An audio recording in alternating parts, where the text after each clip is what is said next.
Let us start first with this integers and profit and loss. Now, what I found over here was that many of you keep getting confused with the integers. What is it that you're supposed to do in integers? I think someone else wants to join in. Let me just check. Okay. So, over here in this integers, what you are doing is, let us say you get something like minus 4 plus 3 minus 2 minus 7 plus 5 minus 6 minus plus 3, something like this. Okay, that you are supposed to do. So whenever you get a jumbled number, what you are supposed to do is you are supposed to write all the positive numbers on one side and all the negative numbers on one side. So we have minus 4. When we open up this bracket, sorry, here also that put up a plus sign. So first and foremost, you will open up the bracket. So this becomes minus 7 and this becomes minus 3.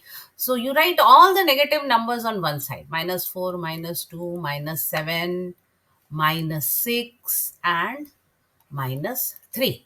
Right? You write all the positive numbers on one side: plus 3, plus 5. Right? Then you add up all of them. So what do we get over here? 6 and 3, 9, 4 and 2, 6, 15, 15 and 7, 22. It retains the sign minus 22 and plus 8. So now what you get over here is minus 22 plus 8. When you get two different signs, then what you do is you subtract the smaller number from the larger number and you get 14 and the sign of Bada Bhai. That is all you need to remember whenever you are doing addition or subtraction with integers. So it's not like you have to, someone else wants to join in. Let me just check. Okay. All right. So whenever you have this type of a question, please ensure with addition and subtraction. Here, addition and subtraction in integers simply mean the sign. So you have to take up the signs.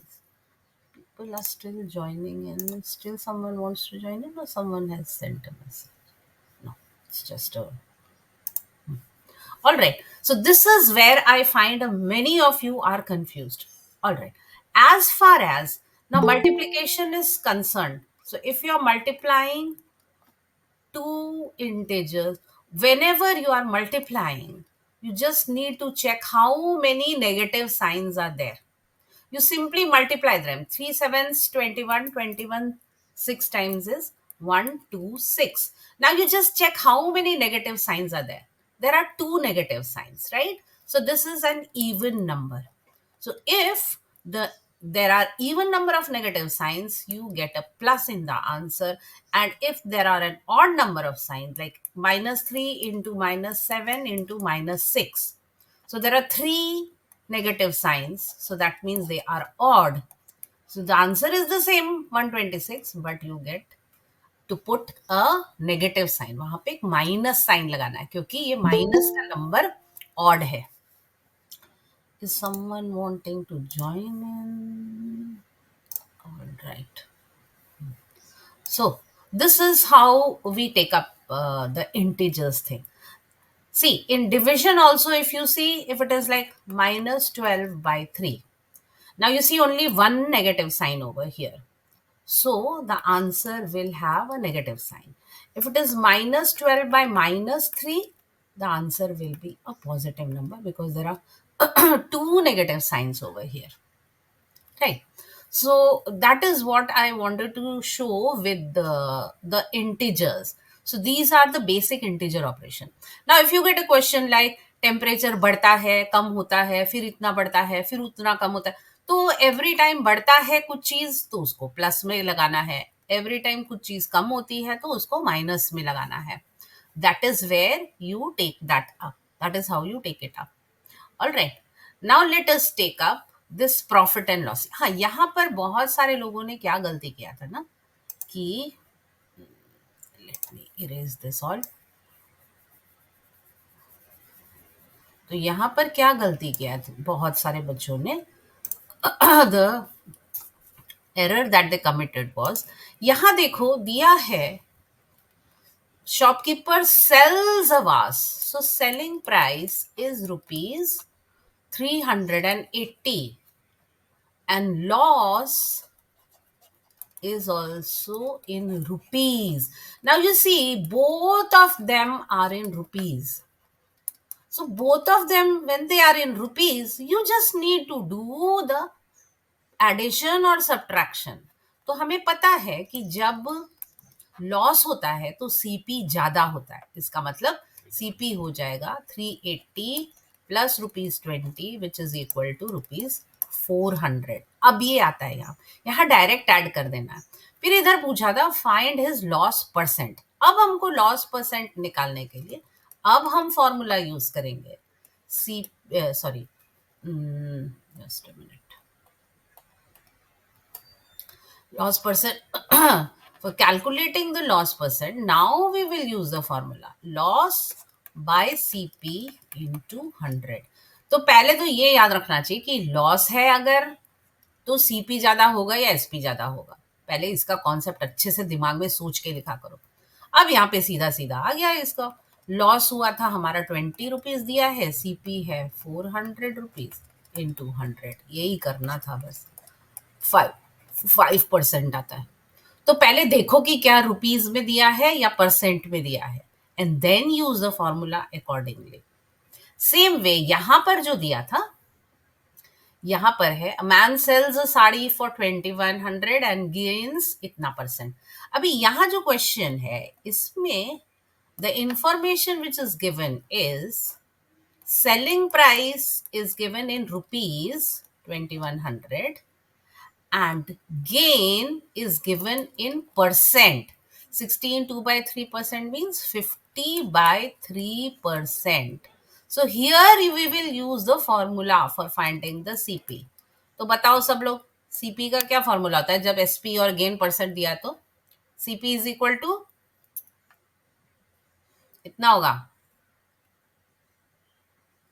बोलो. 100 by 100 plus gain percent into SP. SP, very good.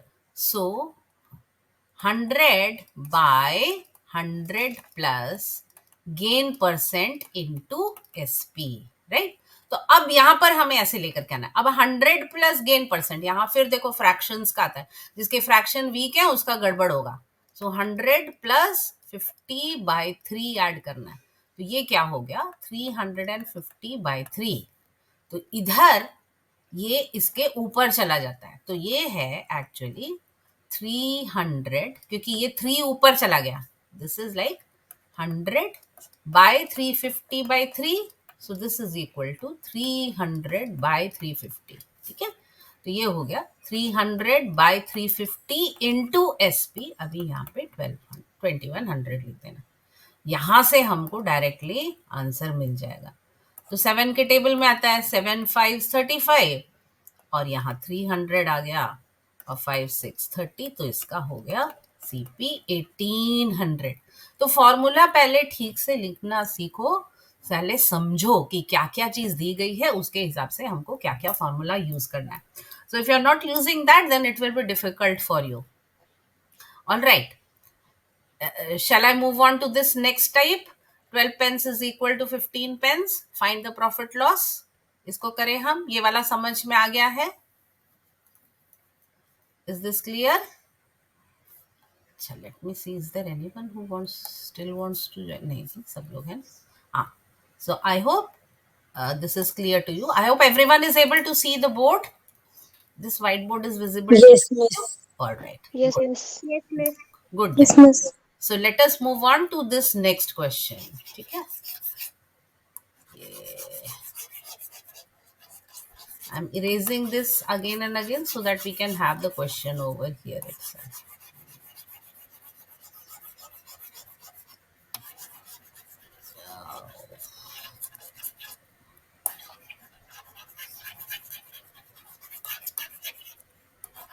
यहां पर अभी दिया है Just give me a minute.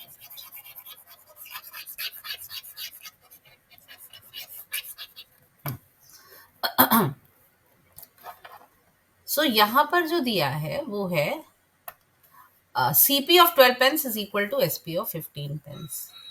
So CP of 12 pence is equal to SP of 15 pence, right? So that sorry, so one thing you can do is you can do it with X or you can do it with an LCM. So 12 और 15 का LCM क्या आता है 60, right? So let this number be 60. So what it means is CP of 12 pence is equal to rupees 60. SP of 12 pence is equal to rupees sorry SP of 15 pence is equal to rupees 60. ठीक है, हम 12 और 15 का LCM ले लेते हैं. You can do very well with x as well, but जिसको x थोड़ा कंफ्यूजिंग लगता है, I am showing it over here. अब क्या करते हैं, हम निकालते हैं एक पेन का सीपी और एक पेन का SP. So what do we get over here, CP of one pen will be equal to rupees 5. SP of one pen is equal to rupees 4. तो अभी CP ज्यादा है, SP कम है, तो क्या हुआ है, हमको लॉस हुआ है या गेन हुआ है? इज इट लॉस और गेन? लॉस, राइट, क्योंकि SP ज्यादा है. तो कितना लॉस हुआ, loss is 1 rupee. Loss is CP minus SP. अब यहाँ पे निकाल देते हैं loss percent. Loss by CP into 100. तो ये लॉस आ गया है 20%. Got that?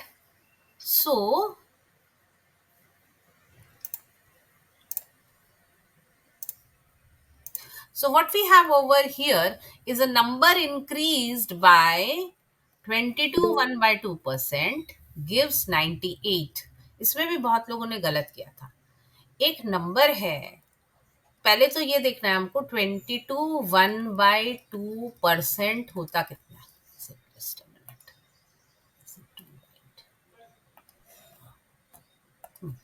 21 1/2% कितना होता है, 45/2%.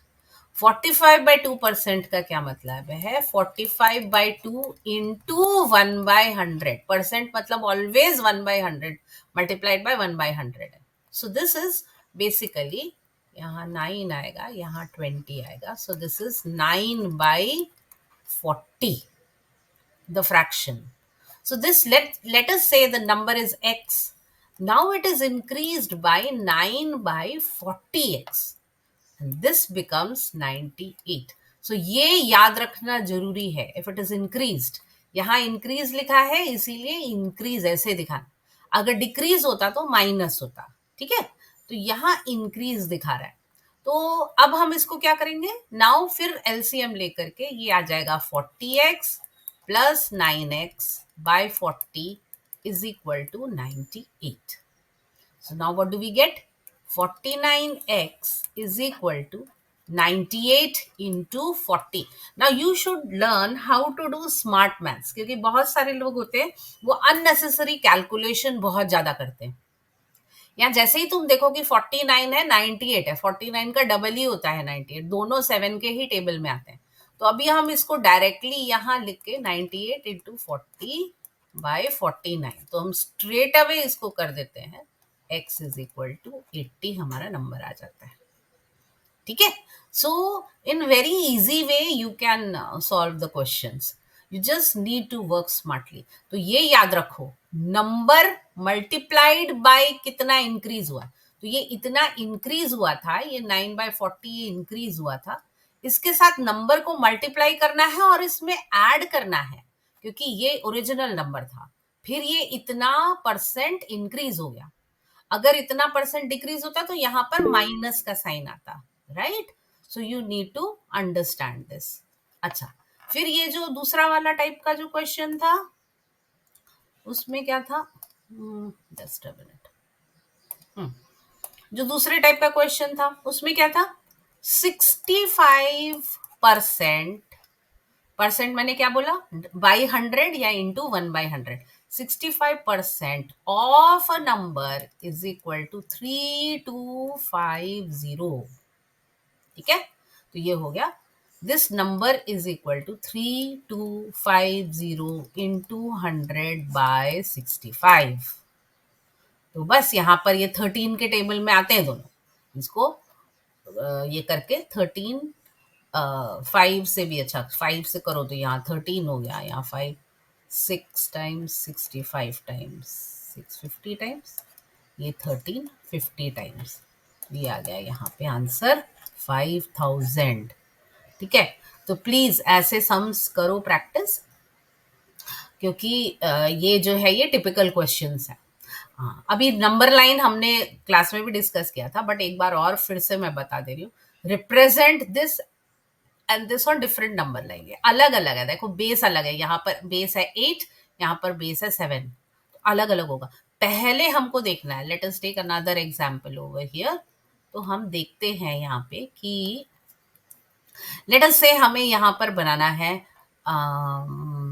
-11/6। हाँ, इसको हमको बनाना है। अब देखो, ये पहले इसको हम चेंज कर देते हैं किसमें, मिक्स्ड नंबर में। तो मिक्स्ड नंबर में अगर हम चेंज करेंगे तो ये आता है -15/6। ये वाला नंबर हमको प्लॉट करना है, ये ऐसे इजी रहता है करने के लिए। अब क्या करते हैं, सबसे पहले अब ये माइनस है तो हमको ये माइनस के साइड वाली नंबर लाइन बनानी है। ठीक है, तो ये नंबर लाइन हम बनाते हैं, यहाँ पे हम लिखते हैं 0, यहाँ पे हम कर देते हैं, सॉरी यहाँ पे करने से नहीं होगा क्योंकि ये नंबर -1 आ गया है, तो ये -1 और -2 के बीच में रहेगा ये नंबर। तो हम यहाँ पे बनाते हैं -1, यहाँ पे हम बना देते हैं -2। एंड रिमेंबर ये वाले जो नंबर्स हैं 1 2 3 4 -1 -2 माइनस, इनका गैप 0 के साथ बराबर रहना चाहिए और 0 हमेशा होना चाहिए नंबर लाइन पे। अब ये यहाँ पे आता है, this tells us the number of divisions, ये जो डिनोमिनेटर है ये हमें बता रहा है नंबर ऑफ डिविजन्स, तो हमें 6 डिविजन्स चाहिए यहाँ पे। तो हम 5 लाइन खींचेंगे, 1 2 3 4 5, ये 6 डिविजन्स बन गए। अब हमको पता है जब नेगेटिव नंबर्स होते हैं तो उसकी काउंटिंग लेफ्ट होती है, लेफ्ट से करते हैं। तो हम यहाँ से कितने काउंट करने हैं, हमको 5 काउंट करने हैं। यहाँ से ये तो -1 था ही, फिर यहाँ से 1 2 3 4 5, ये वाले को हम काउंट करेंगे। Now this becomes -11/6। कैसे हुआ -11/6? ये अगर यहाँ डिविजन्स तो 6 ही है, अगर हमने यहाँ पे भी 6 डिविजन किए, सपोज 1 2 3 4 5 6 हो गए, तो अब काउंट अगर हम करते हैं डिविजन्स 1 2 3 4 5 6 7 8 9 10 11, राइट। सो ऐसे करना है। यहाँ इतना तुम लोगों ने जो लिखा था, यहाँ पूरा पता नहीं क्या -25 तक ले गए थे, it doesn't work that way. ये तुमको मार्किंग यही करनी है, -1 -2 -3 जितना भी होता है, उधर +1 2 3 4 0 के साथ मार्क करना है। ठीक है, तो नंबर लाइन को अच्छे से प्रैक्टिस करो, क्योंकि बहुत लोगों ने नंबर लाइन को गलत किया था। What should be subtracted from this? Remember मैंने क्या बताया था, from जब भी आता है उसको हमेशा पहले लिखा जाता है। तो from है तो -3/4 पहले लिखा जाएगा। उसमें से क्या सब्ट्रैक्ट हो रहा है, what must be subtracted from this to get this?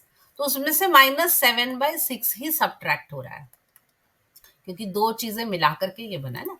If you are writing it this way, ऐसे भी लिख सकते हो, कोई लोग को एक्स के साथ लिखना पसंद है तो तुम लोग ऐसे भी लिख सकते हो। यहाँ पे -3/4 -x इज इक्वल टू 7/6।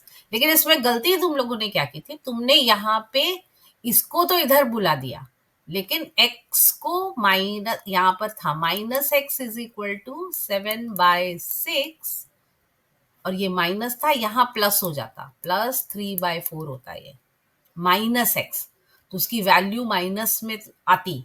तो तुम लोगों ने ये से निकाला था, यहाँ पे 12 था, इधर 23 आ गया था, 4 3 12, यहाँ आना था -9 एंड -14 इसके हिसाब से, या इधर आता -x is equal to 9, sorry 14 + 9, 14 plus 9/12। तो यहाँ minus x is equal to 23/12 आता, तो x की जब वैल्यू होती तो वो हो जाता -23/12। मतलब क्या है कि हम साइड चेंज कर रहे हैं, नेगेटिव साइन कैसे कर रहे हैं, हम इसको भी हम -1 से मल्टीप्लाई कर रहे हैं, इसको भी हम -1 से मल्टीप्लाई कर रहे हैं। तो अगर x का माइनस साइन जाएगा तो आंसर में माइनस साइन आएगा, जो बहुत बच्चों ने नहीं लिखा था। All right, so please be careful about that. Okay, now let us move to the other part. इधर ले लेते हैं इसको, डेटा हैंडलिंग। डेटा हैंडलिंग में भी सेम यही था, ये डेटा हैंडलिंग और अलजेब्रा जो था, यहाँ पर भी सेम वैसे ही। Excuse me, miss. Yes please. Miss, can you explain again the first question? Which first question? Miss, that test 2 first question. Which one? Question number which? From here you tell me rational number percentage, which question number? Miss, that first one. A number increased by this? Yes, miss. अच्छा ठीक है, देखो कोई भी number है, वो x हमको तो पता नहीं है कौन सा नंबर है, right? So we have taken that number as x, इसको हमने x ले लिया है। फिर हमें देखना है कि ये नंबर को बढ़ाया कितना है। 22 1/2% से बढ़ाया है, राइट? तो 21 1/2% से बढ़ाया है इसको, तो हम इसको पहले निकालेंगे कि 22 1/2% कितना होता है। ठीक है, अच्छा एक मिनट, जस्ट 1 मिनट।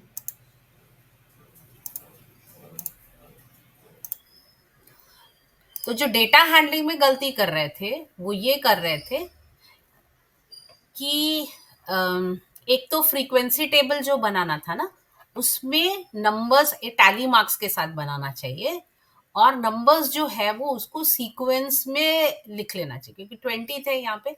तो जब हम बना रहे हैं यहाँ पे फ्रीक्वेंसी टेबल, जब हम बनाएंगे तो हमको नंबर्स जो है वो प्रॉपर हमको सीक्वेंस में लिखने हैं वो नंबर्स। कैसे सीक्वेंस में लिखने हैं, यहाँ पे हमको सबसे छोटा पहले देखना है कि कौन सा है सबसे छोटा। तो 49 है सबसे छोटा, ठीक है। उसके बाद है 50, 49 के बाद फिर हम लिखेंगे यहाँ पे 50। उसके बाद नेक्स्ट नंबर जो है वो 50s में हम देखेंगे क्या है, 56 है शायद, 55 है, फिर 56 है। तो यहाँ पहले नंबर्स एक प्रॉपर सीक्वेंस में लिख लो, उससे तुमको इजी हो जाता है बनाने के लिए। ऐसे पूरा सीक्वेंस में लिख के उसके बाद टैली मार्क्स देना शुरू करो। यहाँ पे 70 तक जहां पर आया, 70 के आगे एक टैली मार्क दे दिया। तो पहले इसको सीक्वेंस में लिखो, फिर यहाँ पे टैली मार्क्स दो, फिर यहाँ पे फिर फ्रीक्वेंसी लिखो।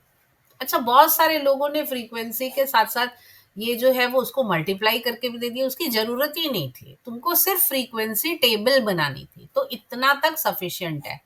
यहाँ पे डेटा लिखो, यहाँ पे टैली मार्क्स दो, यहाँ पे फ्रीक्वेंसी दो, and you will be done with that.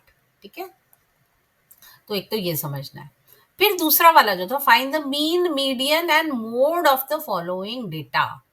यहाँ पर जो तुमको बनाना था, ये पहले तो एरे में इसको अरेंज करना था, राइट?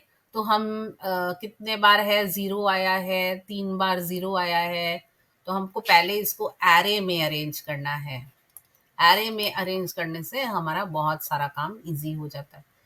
एरे में अरेंज कर देने से 0 0 0, फिर 2 एक बार आया है, फिर 3 2 बार आया है, फिर नेक्स्ट नंबर है 5, वो 2 बार आया है, फिर अच्छा नहीं सॉरी 1 भी था, 1 भी है यहाँ पे बीच में, फिर 5 आया है, उसके बाद फिर नेक्स्ट 7 आया है, एंड सो ऑन।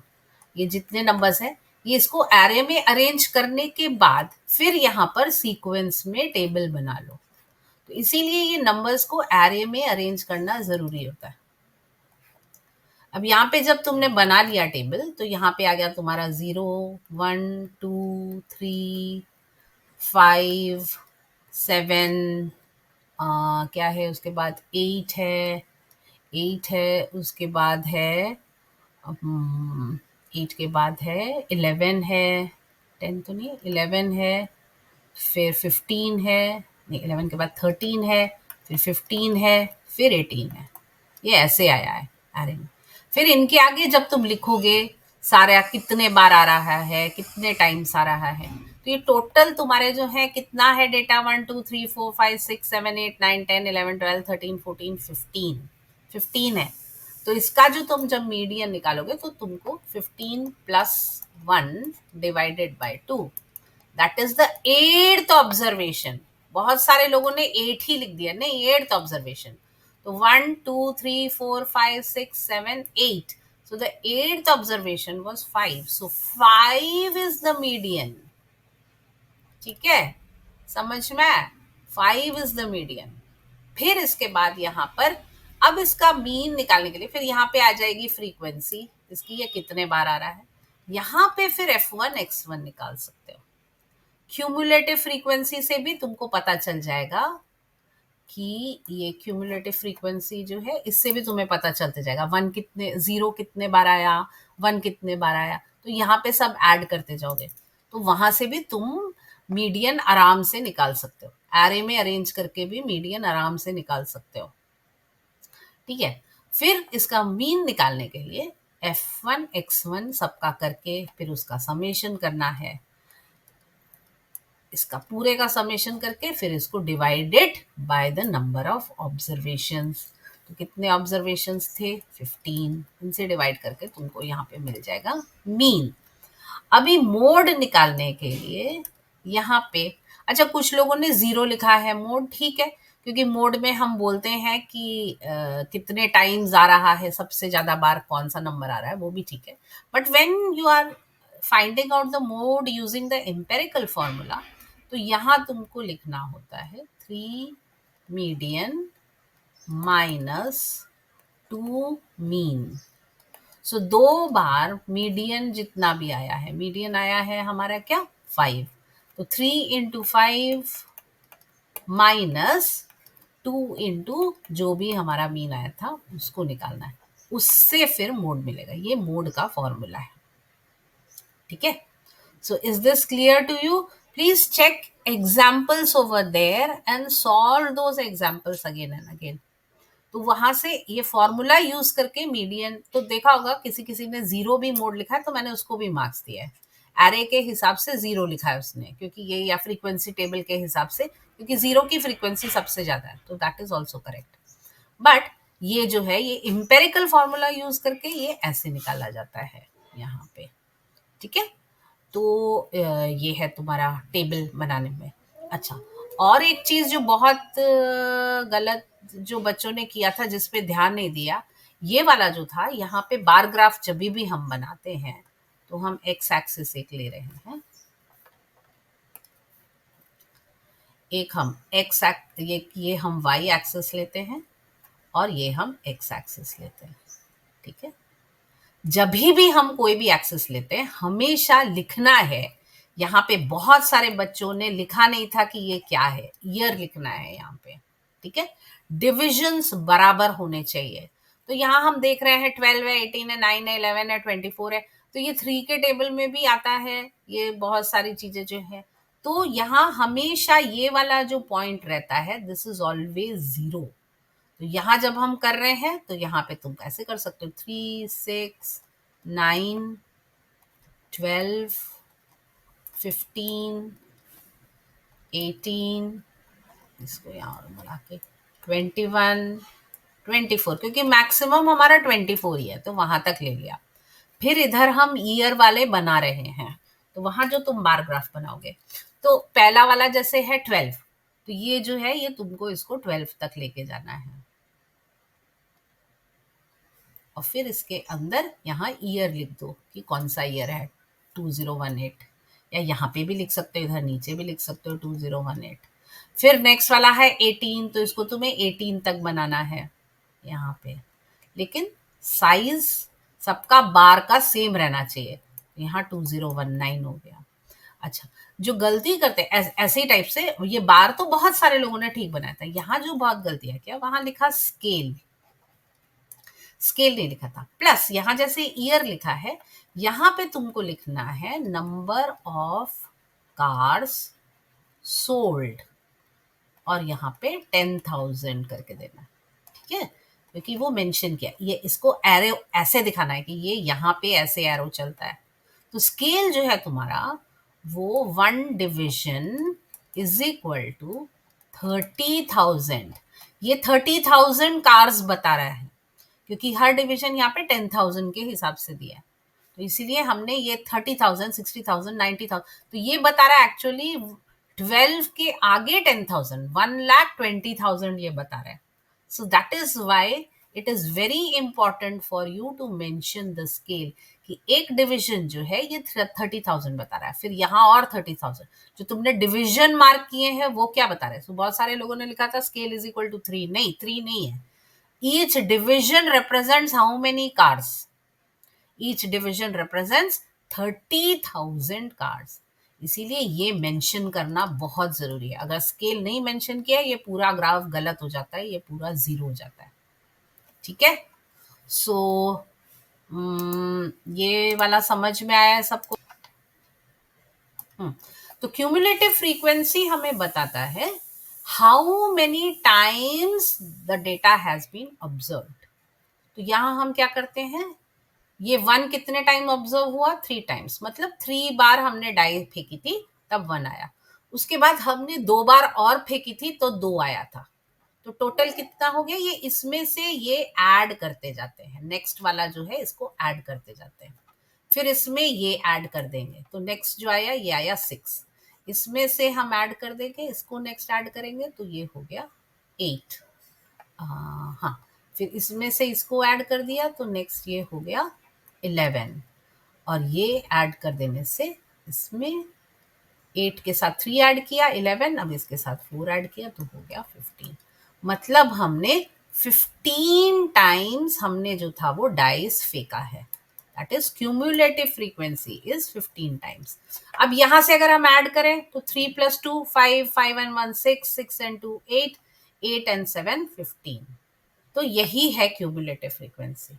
ये क्यूमुलेटिव फ्रीक्वेंसी हमको बताती है कि कितने बार डेटा को ऑब्जर्व किया गया। समझ में आई बात जिज्ञासा? Yes, miss. Are you able to understand now? Yes, miss. Okay. तो यहाँ हम सीखते हैं कि कैसे वल्गर फ्रैक्शन में इसको कन्वर्ट करना है। जब भी वल्गर फ्रैक्शन में हमको कन्वर्ट करना है तो यहाँ जो नंबर है 18 ये हमने लिख दिया, इसके नीचे जो नंबर बार्ड है या जो नंबर रेकरिंग है उतने 9 लिखते हैं हम लोग। So this would have been 18/99, और कुछ लोगों ने इसको रिड्यूस नहीं किया था, तो रिड्यूस करना भी जरूरी है। फ्रैक्शन हमेशा सिंपलेस्ट फॉर्म में आंसर दिया करो। तो 2/11, अभी इस समय मैंने मार्क्स नहीं काटा, लेकिन एग्जाम में आई विल डिडक्ट मार्क्स, ठीक है, ये है। अब अगर बाई चांस ये ऐसा होता, लेट अस से कि ये नंबर 0.18 ही रहता, बट यहाँ पर बारिंग जो थी ये 0.1 और 8 के ऊपर बार होता, तब हम लोग क्या करते, 8 के ऊपर अगर रेकरिंग डेसिमल होता तब हम लोग क्या करते। तो यहाँ हमको क्या करना होता है, हमको जो भी पार्ट है, जो हमारा ये टोटल डेसिमल के बाद वाला जो नंबर है, इसमें से हमको क्या करना है, जो हमारा नॉन रेकरिंग पार्ट है, मतलब ये हमारा टोटल डेसिमल पार्ट हो गया, इसमें से हमारा नॉन रेकरिंग पार्ट क्या है, 1, ठीक है। ये नॉन रेकरिंग पार्ट को सब्ट्रैक्ट कर देना है, तो यहाँ पे आ जाता है, हमको मिल जाता है 17। तो यहाँ हम लिखेंगे 17 बाय, अब यहाँ रेकरिंग पार्ट कितना है, जितना रेकरिंग पार्ट है उतने 9 लिखे जाते हैं, और जितना नॉन रेकरिंग पार्ट है उतने 0 लिखे जाते हैं। तो दिस वुड हैव बीन 17/90। ऐसे इसका फ्रैक्शन बनता है। समझ में आई बात? एक और एग्जाम्पल लेते हैं, जैसे कि लेट अस से 0.234, यहाँ 4 है रेकरिंग, ठीक है, 2 3 नहीं है। अब हम क्या करेंगे, जो डेसिमल पार्ट क्या है 2 3 4, नॉन रेकरिंग पार्ट क्या है 23, तो इसमें से हम 23 को सब्ट्रैक्ट करेंगे, तो हमको क्या मिल गया 211। तो ये 211 जो है ये हो गया न्यूमरेटर।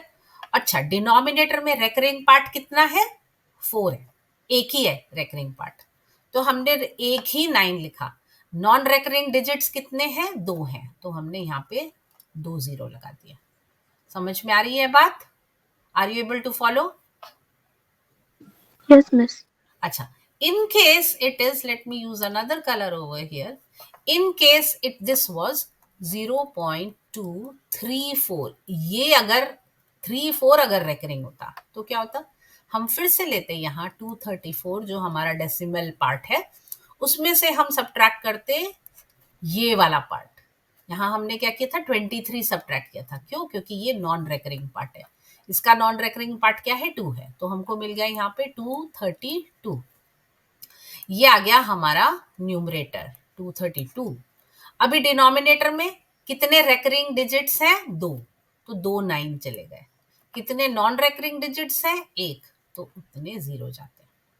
तो ये हमेशा याद रखना, रेकरिंग डिजिट्स जितने हैं, रेकरिंग डिजिट्स के बराबर होते हैं will give you 9, and non recurring जितने होते हैं, नॉन रेकरिंग जितने होंगे वो वाले देते हैं तुम्हें 0।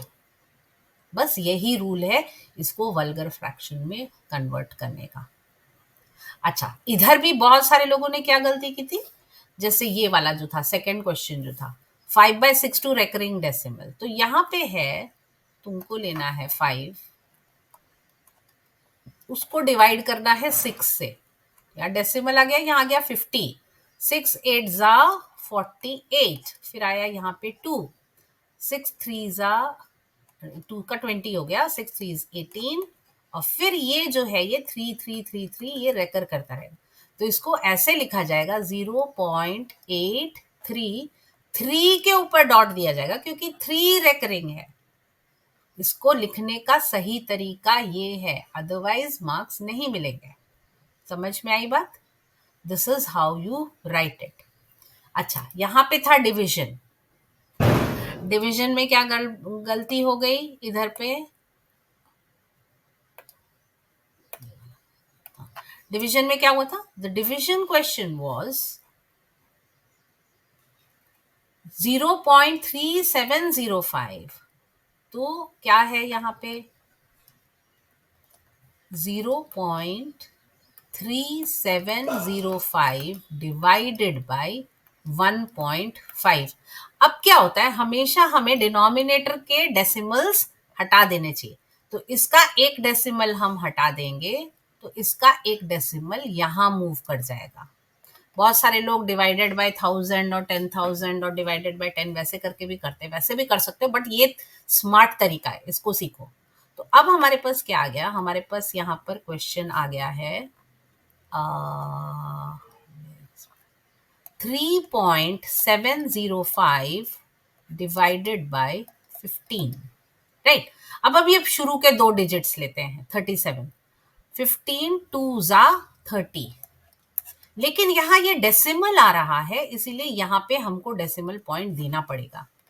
अब हमने ले लिया यहाँ पे 70, 15 4 जा 60, फिर आ गया हमारे पास 105। अब ये 15 7 टाइम्स की, बहुत सारे लोगों ने यहीं पे छोड़ दिया। क्यों छोड़ दिया पता नहीं, टेबल्स नहीं याद करते हो इसीलिए ऐसे होता है। यहाँ आ गया, तो इसका आंसर 15 7 टाइम्स जो है दिस इज 105 हो गया। तो ये आंसर आएगा 0.247। ऐसे अगर प्रैक्टिस करोगे तो कभी तुम्हारी डेसिमल में गलती नहीं होगी, क्योंकि बहुत सारे लोगों ने 0.0000247, 2.47, 24.7 कुछ भी लिखा है, ऐसे नहीं होता है। इसको प्रॉपर वे में लिखना चाहिए।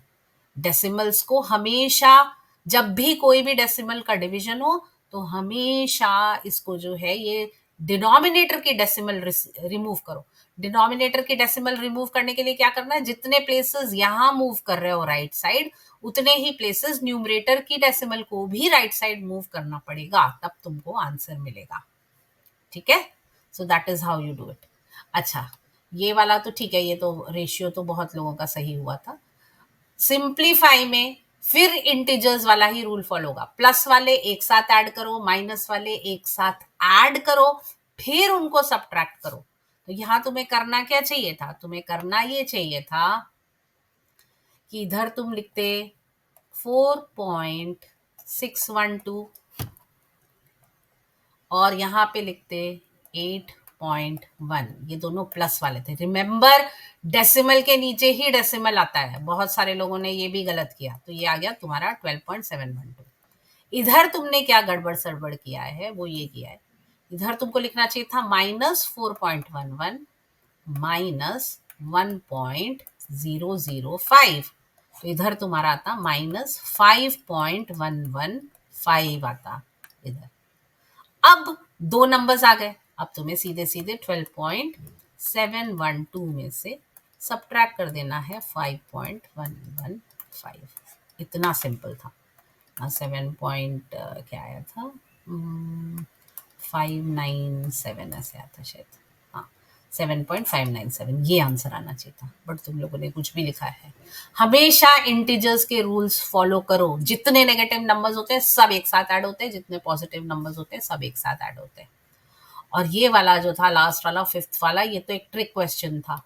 यहाँ तो ए बी और सी डी दिया है, अगर ऐसा होता, if the question was like AB is equal to 3:5 and B is to C is 6:7, तब तुम लोग जो करते वो ठीक था। यहाँ तो डायरेक्ट लिखा था A is to C ही निकालना था सीधा सीधा, तो A हमारा क्या था, A is to C, A हमारा क्या था 3, C हमारा क्या था 6, तो आ जाता सीधा सीधा 1:2। स्ट्रेट आंसर था, बट बहुत सारे लोगों ने कंफ्यूज होकर के, यहाँ देखो तो यहाँ ए अलग है, ये ए है, ये बी है, ये सी है, ये डी है, तो ए है 3, बी है 5, सी है 6, डी है 7, यहाँ तो कोई मैच ही नहीं हो रहा। अगर यहाँ बी इज टू सी होता तब ठीक था, वो जो तुम लोगों ने उसमें रूल जो फॉलो किया है वो वाला। Is this clear to everyone? Yes, miss. All right, now ये आता है लाइन्स एंड एंगल्स। तो लाइन्स एंड एंगल्स में ऐसे ही टाइप के क्वेश्चंस आएंगे। कंस्ट्रक्शन मैंने बताया ही है, जितने स्ट्रेट अप कंस्ट्रक्शंस हैं, कौन कौन से कंस्ट्रक्शंस रहते हैं उसमें तुम्हारा आता है 15 डिग्री, 30 डिग्री, 45 डिग्री, 90 सॉरी 45 के बाद आता है 60 डिग्री, फिर 75 डिग्री, फिर 90 डिग्री। ये 15-15 के डिफरेंस वाले जितने हैं ना वो सब याद कर लो। 90 डिग्री के बाद आता है 105 डिग्री, फिर आता है 120 डिग्री, फिर आएगा 135 डिग्री, फिर है 150 डिग्री, और फिर है 165 डिग्री, और 180 तो खैर वो तो स्ट्रेट लाइन ही है। तो यहाँ ध्यान देने वाली चीज ये कि हमेशा देखो ये कॉम्प्लीमेंट्री रहते हैं, ये एंगल्स सॉरी सप्लीमेंट्री रहते हैं। एक तुम ड्रॉ करोगे तो दूसरा ऑटोमेटिकली ड्रॉ हो ही, कंस्ट्रक्ट हो ही जाता है। जैसे मान लो कि तुमने यहाँ पे कंस्ट्रक्ट किया एक एंगल, लेट अस से you have constructed a 60 degree angle, तो ऑटोमेटिकली उसके साथ ये वाला एंगल जो है ये 120 डिग्री ही होगा। तो सपोज तुमने अगर कंस्ट्रक्ट किया है यहाँ पे, यहाँ पर अगर तुमने कंस्ट्रक्ट किया है 75 डिग्री एंगल, तो ये एंगल ऑटोमेटिकली 105 डिग्री हो जाता है। समझ रहे? अगर तुमने कंस्ट्रक्ट किया है 90 डिग्री एंगल, तो ये दूसरा वाला भी 90 डिग्री हो जाता है। तो ये याद रखो कि कौन सा तुमको कंस्ट्रक्शन, अगर तुम्हें 30 डिग्री का कंस्ट्रक्शन पता है, अगर मान लो तुमने यहाँ पे कंस्ट्रक्ट किया है 30 डिग्री, ये तुमने 30 डिग्री कंस्ट्रक्ट किया, तो ये वाला ऑटोमेटिकली 150 डिग्री है, इसको 150 बना दो। जो तुमको कंस्ट्रक्शन आता है, तुमको आधे आधे कंस्ट्रक्शन सीखने हैं, वो तुमको ऑटोमेटिक इतने तक अगर तुम सीख लोगे ना, 15, 30, 45, 60, 75, 90, अगर इतने तुमने सीख लिए तो ये बाकी के ऑटोमेटिकली अपने आप ही आधे वाले रहते हैं, कंस्ट्रक्ट कर देते हैं। तो तुमको अगर मान लो बोला जाता है कंस्ट्रक्ट 135 डिग्री, तो तुमने 135 डिग्री तुमको नहीं आता, लेकिन तुम्हें पता है कि 135 के साथ कॉम्प्लीमेंट्री क्या है 45, तो तुम 45 डिग्री कंस्ट्रक्ट कर दो और उसके बगल वाला जो होगा एंगल उसको मार्क कर दो 135, तो 45 कंस्ट्रक्ट करके 145 135 मार्क कर दो। So it is as simple as that. ठीक है, तो समझ में आ रहा है? या फिर ऐसे निकालने के हैं, सप्लीमेंट और कॉम्प्लीमेंट ऐसे दिया हुआ होगा उसका निकालने का है। फिर ये ऐसे इसमें एक स्ट्रक्चर दिया, एक फिगर दिया है, उसमें अननोन एंगल्स निकालने। तो या तो ये 180 डिग्री मतलब 360 डिग्री के चारों तरफ अननोन एंगल्स निकालने हैं, तो तुम्हें सबका सम करना है, 360 बनाना है, या फिर ऐसे आधा 180 पे दिया है। अगर ऐसे कोई फिगर है जहां पर कि ऐसे बन सॉरी अगर ऐसा कोई फिगर है जहां पे कि ऐसे बने हुए हैं एंगल्स, ठीक है, ऐसे बने एंगल्स, इसमें से कुछ अननोन है, लेट अस से ये अननोन है, तो बाकी सारे टोटल एंगल्स जो होंगे उनका सम होगा 360 डिग्रीज। अगर ऐसे इस पे दिए गए हैं एंगल्स, ये ऐसे करके बने हैं, ये वाला एंगल निकालना है, तो यहाँ पर होगा, इसका सम होगा 180 डिग्रीज। तो वो तुमको समझ के निकालना है कि क्या है, इसका फिगर देख करके उसको बाकी सबको ऐड करके 360 में से सब्ट्रैक्ट करना है। अगर ऐसा दिया है, बाकी एंगल्स को ऐड करके 180 में से सब्ट्रैक्ट कर देना, तो ऐसे निकाला जाता है, ठीक है। अच्छा, ये वाला जो था कंस्ट्रक्शन पैरेलल लाइन का है तुम लोगों को, और परपेंडिकुलर का भी है, तो प्लीज उसको इंस्ट्रक्शंस को फॉलो करो और फिर उसको जो है वो कंस्ट्रक्ट करना। जैसे कि परपेंडिकुलर लाइन का कंस्ट्रक्शन हमने कैसे सीखा था, परपेंडिकुलर लाइन का कंस्ट्रक्शन करने के लिए हम एक स्ट्रेट लाइन खींचते हैं, स्ट्रेट लाइन खींचने के बाद हम क्या करते हैं, एक कोई पॉइंट लेते हैं, वहां पे एक ऐसे आर्क बना देते हैं, ठीक है। आर्क बनाने के बाद यहाँ से एक पॉइंट, यहाँ से एक बार रख के यहाँ पे काटेंगे, यहाँ से रख के एक बार यहाँ पे काटेंगे, और ये जो जब हम इसको ज्वाइन कर देंगे, ये तो मैंने रफली बनाया है, तो ये जो है ये परपेंडिकुलर बन जाता है, ठीक है। पैरेलल बनाने के लिए हम क्या करते थे, एक हमने लाइन दी है सपोज, और बोला है कि इसके बाहर एक पॉइंट है, let us say there is a line A B, और इसके बाहर एक पॉइंट से हमको मिला के ये बनाना है, ये पॉइंट है P, इससे लेके P से पास होते हुए एक पैरेलल लाइन हमको कंस्ट्रक्ट करनी है। तो हम क्या करते हैं, पहले P को लेके एक यहाँ पे ज्वाइन कर दिया, ऐसे ज्वाइन करने के बाद एक ऐसे काटा आर्क, फिर ये वाला पार्ट मेजर किया, यहाँ से यहाँ तक कितना है, ये ऐसे ही सेम यहाँ से इधर, इसको ये जितना रखा था इसको यहाँ पे काटा, फिर इसको मेजर कर लिया कि यहाँ से ये कितना डिस्टेंस था, इन दोनों को मेजर करके यहाँ पे काट दिया और उसको ज्वाइन कर दिया, तो ये पैरेलल लाइन बन जाएगी, ठीक है। तो उसके इंस्ट्रक्शन सारे दिए हुए हैं टेक्स्ट बुक में, उसको फॉलो करो। लाइन्स एंड एंगल्स के क्वेश्चंस कैसे टाइप के आते हैं, या ऐसे टाइप के क्वेश्चंस आते हैं जहां पर बना हुआ है, तुमको पता है पैरेलल लाइंस के सारे प्रॉपर्टीज यूज करने, जैसे कि ये वाला एग्जाम है, यहाँ पे हमको बता दिया है ये दोनों लाइंस पैरेलल है, ये दिखा है, ये इंडिकेटर है, ये दो एरोज बने हुए, it means these two lines are parallel. अब हम अगर यहाँ देखेंगे तो Z और 115 दे आर को इंटीरियर एंगल्स, तो अगर ये 115 है so this will be 65 degrees, तो Z हो गया 65 डिग्रीज।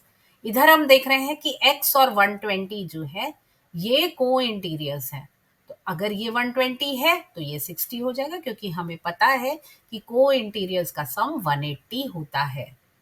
तो ये हमको 60 मिल गया, यहाँ पे ये हमको मिल गया 60 डिग्रीज, यहाँ पे हमको मिल गया 65 डिग्रीज, और हमें पता है कि तीनों एक्स वाई और जेड मिला करके 180 डिग्रीज हो रहा है, तो ये हो जाएगा 55 डिग्रीज, ऐसे करके निकाल सकते हो। तो you will need to remember कि कौन से पैरेलल लाइन की प्रॉपर्टी यहाँ पर फिट हो रही है, according to that you will need to find the unknown angles.